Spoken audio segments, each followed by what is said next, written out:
अपने कमियों का रियलाइजेशन हो रहा है, अगर तुम्हें अपने सोशली हैंडीकैप होने का रियलाइजेशन हो रहा है, अगर तुम्हें अंडर कॉन्फिडेंट होने का रियलाइजेशन हो रहा है, अगर तुम्हें ये रियलाइज हो रहा है कि तुम्हारा बॉडी जो है वो अभी फिट नहीं है, तो तुम्हें डिप्रेस होने की ज़रूरत नहीं है।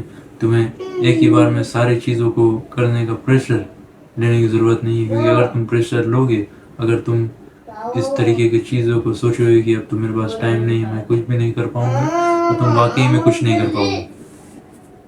लेकिन अगर तुम एक प्रॉपर स्ट्रक्चर बनाओ, अगर तुम एक प्रॉपर प्लान बनाओ किसी चीज़ को अचीव करने का, तो तुम बिल्कुल उसे अचीव कर सकते हो।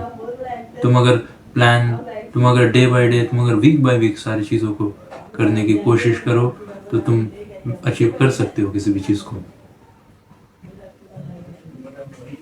और किसी भी चीज़ को तुम्हें एक ही बार में इम्प्रूव करने की ज़रूरत नहीं, किसी भी चीज़ को तुम एक ही बार में इम्प्रूव कर भी नहीं पाओगे। किसी भी चीज़ को इम्प्रूव करने के लिए तुम्हें टाइम लगने वाला है, तुम्हें पेशेंस रखना होगा, तुम्हें बोरिंग फेज से गुजरना होगा, उसके बाद ही at the end of the day you will success.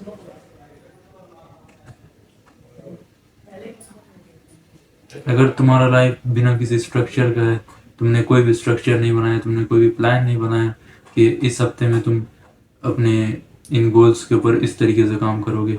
जैसे अगर तुम्हारा कंटेंट क्रिएशन का गोल है, तो तुम्हारा ये गोल होना चाहिए कि मैं 3 महीने में कैमरा के आगे अच्छे से बोलना सीखूंगा, और उसके बाद फिर मैं एडिटिंग पर ध्यान दूंगा, फिर मैं हुक पर ध्यान दूंगा, फिर मैं बाकी सारी चीज़ों पर ध्यान दूंगा। अगर इस तरीके से तुमने स्ट्रक्चर नहीं बनाया है, तो तुम्हें परेशानी होने वाली है, क्योंकि बिना डायरेक्शन का कोई भी गाड़ी सही टारगेट में, सही डेस्टिनेशन में नहीं पहुंच सकता।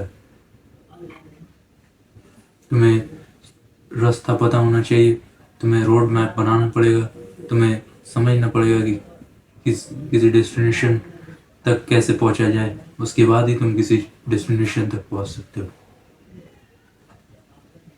सो you need to figure out, you need to find out, you'll have a lot of problems, you'll have a lot of issue, but you are the one at the end of the day who is going to face it and who will solve it. So this was my video for today.